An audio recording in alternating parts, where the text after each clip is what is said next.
ভোলা development forum BDF ঢাকার ২০২৬ থেকে ২৯ কমিটির নির্বাচন অনুষ্ঠিত হয়েছে ঢাকার বাংলা মোটরে। এ সময় বিডিএফ ভোলা ডেভেলপমেন্ট ফোরামের কেন্দ্রীয় কমিটির সভাপতি, সাধারণ সম্পাদক সহ অনেকেই উপস্থিত ছিলেন। ঢাকার বাংলা মোটরে এই সভাটি অনুষ্ঠিত হয়েছে ত্রিবার্ষিক নির্বাচন উপলক্ষে। ঢাকার সদস্যদের নিয়ে মতবিনিময় সভা অনুষ্ঠিত হয়। সেই সময় তাদের মধ্য থেকে তারা ভোট দিয়ে নবনির্বাচিত কমিটিকে নির্বাচন করেন। নির্বাচিত হয়েছেন মিজানুর রহমান মিজান এবং সাংগঠনিক সম্পাদক হিসাবে নির্বাচিত হয়েছেন কবির হাওলাদার। এছাড়াও নবগঠিত ২১ সদস্য বিশিষ্ট একটি পূর্ণাঙ্গ কমিটি ঘোষণা করা হয়।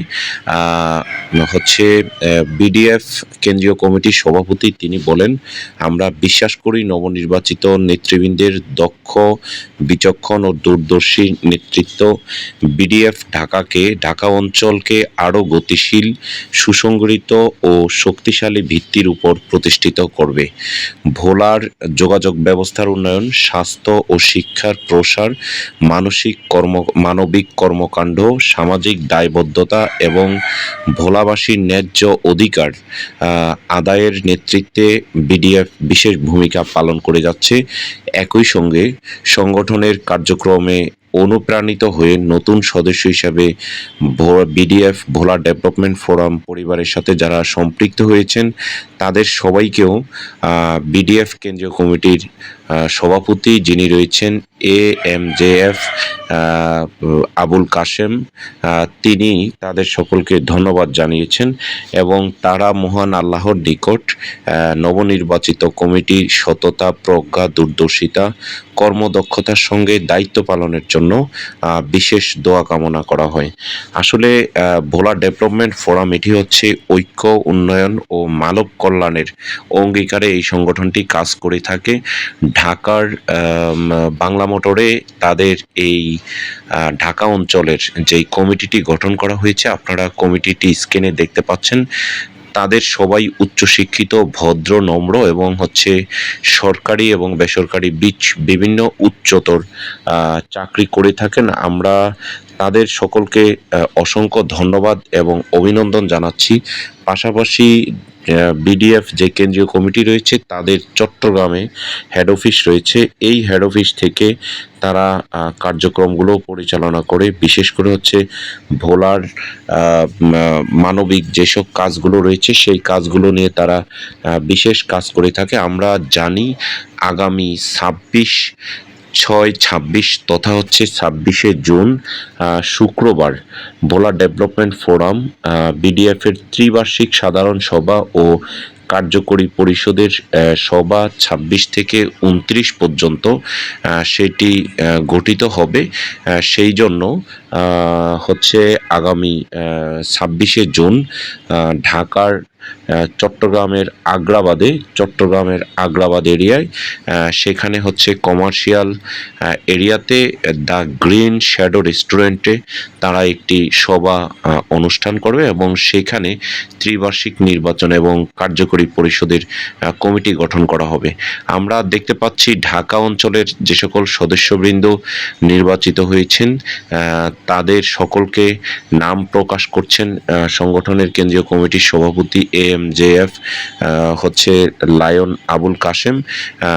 তিনি তাদের নাম প্রকাশ করছেন এবং এ সময় উপস্থিত ছিলেন সংগঠনের সাধারণ সম্পাদক M জহিরুল আলম এবং যেই ভোলা ডেভেলপমেন্ট ফোরাম কেন্দ্রীয় কমিটির তাদের যে কমিটি নির্ধারিত হবে, অনুষ্ঠান হবে, সেই অনুষ্ঠানের আহ্বায়ক আলহাজ রফিকুল ইসলাম মমিন তিনি উপস্থিত ছিলেন এবং সদস্য সচিব আলী আরশাদ তিনিও তাদেরকে অভিনন্দন জানিয়েছেন। আমরা দেখতে পাচ্ছি যে কেন্দ্রীয় কমিটির সভাপতি তিনি ঢাকা অঞ্চলের যিনি সভাপতি নির্বাচিত হয়েছেন সাইফুল ইসলাম কামরুজ, তাকে এই কমিটির লিস্টটি প্রদান করেন এবং তিনি এই নবনির্বাচিত কমিটির উদ্দেশ্যে তিনি কিছু কথা বলেন এবং সকলকে হাতে তালির মাধ্যমে আন্তরিক অভিনন্দন জানান। এই সময় এই সমিতির নবনির্বাচিত সাংগঠনিক সম্পাদক তিনি কবির হাওলাদার তিনি সংগঠনের দায়িত্ব পালন এবং ভোলাবাসীকে ঢাকাতে ঐক্যবদ্ধ করা এবং তাদের সকলের সাথে মিলেমিশে কাজ করা এবং তিনি এই ভোলার যাতায়াত ব্যবস্থা সহ স্বাস্থ্যসেবা এবং উন্নয়ন বিভিন্ন কাজের সাথে সম্পৃক্ত থাকবেন। তিনি দুইটি বেসরকারি হসপিটালের স্বত্বাধিকারী।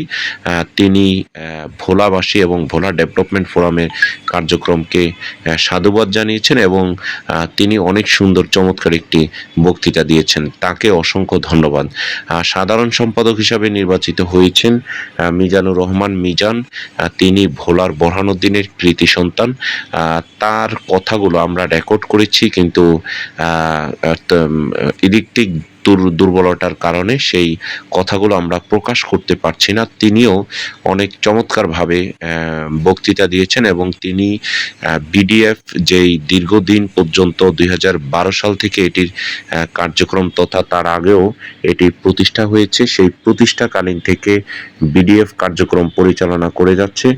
তাদের এই পরিচালনা যাতে সুন্দর হয় এবং তারা যেই প্রধান কার্যালয় রয়েছে তাদের সৈয়দ কমপ্লেক্স 930/31 শেখ মুজিব রোড, দেওয়ানহাট, চট্টগ্রাম, সেটি হচ্ছে তাদের প্রধান কার্যালয় এবং ঢাকা কার্যালয় হচ্ছে হেফি রহমান প্লাজা, 4th তলা, 2526 কাজী নজরুল ইসলাম এভিনিউ, বাংলা মোটর, ঢাকা। তাদের এই চমৎকার আয়োজন এবং সভাপতি সাইফুল ইসলাম কামরুজ, যিনি বাংলাদেশ সরকারের একজন উপসচিব, স্বাস্থ্য উপসচিব, তিনি সভাপতি হিসেবে নির্বাচিত হয়েছেন। তার সাথে যিনি মিজানুর রহমান ছিলেন, তিনি একজন বাংলাদেশের স্বনামধন্য ঠিকাদার সিএনএফ ব্যবসায়ী। ভোলা বরিশাল সেতু বহুমুখী সেতু উন্নয়ন কমিটির সাধারণ সম্পাদক। সভাপতি মোস্তফা, তিনি রয়েছেন ওবায়দুল্লাহ মোস্তফা, তিনি ভোলা সদরের এমপি হিসাবে নির্বাচন করেছিলেন এবং সেখানে একজন মডেল অভিনেত্রী কেয়া চৌধুরী, তিনিও রয়েছিলেন, তিনি ভোলার কৃতি সন্তান। এবং এছাড়া সরকারের সাবেক স্বাস্থ্য সচিব আব্দুল ওয়াহাব, তিনি উপস্থিত। আমরা যদি সবার যারা আজকেও সদস্য আছে সবার যদি একটা আইডি কার্ডের ব্যবস্থা হইতে, এক নম্বর হইলে এটা, তাহলে আমরা সবাই কিন্তু যদি আমরা কারো বেশি সেবার জন্য যাই, আমরা একজন আরেকজনকে সহযোগিতা করতাম। আমরা জানি না ভোলা ডেভেলপমেন্টের ফোরামের সদস্যটা আর এই কার্ডটা হয়তো আমরা যে ভোলার যে ডেথ সার্টিফিকেট বিডিএফ এর জরিপের অনেক অবদান আছে, বিডিএফ এর অনেক অবদান আছে, আমরা সেখানেও যদি একটা সম্মান তো পাইতে পারি, ফ্রি তো থাকে, কিন্তু একটা সম্মান তো এই কার্ডটা যাতে সদরকার গেলে অন্তত হয়রানি দিতে পারছে। আমরা করা যায়, এটা করা যায়। আমরা যখন টাকা জমা দিবেন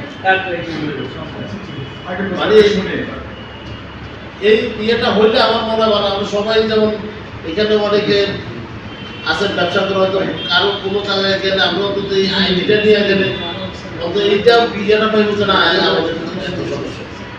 আর আমি তো সবচেয়ে বেশি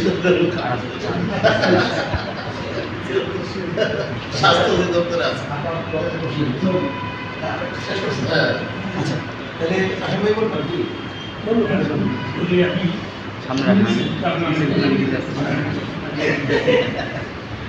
আপনার এই প্রস্তাবটা আমাদের সবার মাথার দিকে আছে, তার থেকে আরও সুন্দর হচ্ছে এই যে আপনারা এখন আজকে যে কমিটি হবে, আমরা যে সাধারণ সভার পরে একটা অভিযোগ করবো, ওইখানে একটা স্মরণীয় হবে, সেখানে প্রত্যেকটা সদস্যের আমরা কত ওর নাম ঠিকানা পারলেও ব্যবসায়ী সবাইকে পরীক্ষার সাথে সম্পৃক্ত করার জন্য হচ্ছে, কারণ ওইটা আমরা করার কথা ছিল এই সাধারণ সভাটা কিন্তু আমরা মাননীয় স্পিকারকে নিয়ে করার কথা।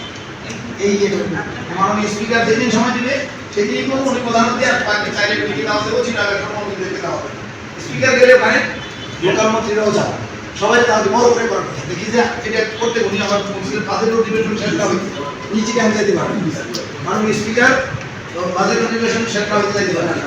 ফলে আমরা এটাকে একেবারে সংযুক্ত করে ফেলছি। আমরা সাধারণ সভা করবো কিন্তু আমাদের সদস্যদের বাইরের কোনো অতিথি থাকবে না। এই যে 26 তারিখে সাধারণ সভা, ওখানেই কথা ছিল যে একটা প্রকাশনা আসবে। সেই প্রকাশনাটায় আমাদের এই যে সবার মানি টানি যেগুলো রেগুলার থাকে তো থাকবে, টাকা যেগুলো থাকে থাকবে। প্রত্যেকে আমাদের যত সদস্য আছে, যে 400 মতো সদস্য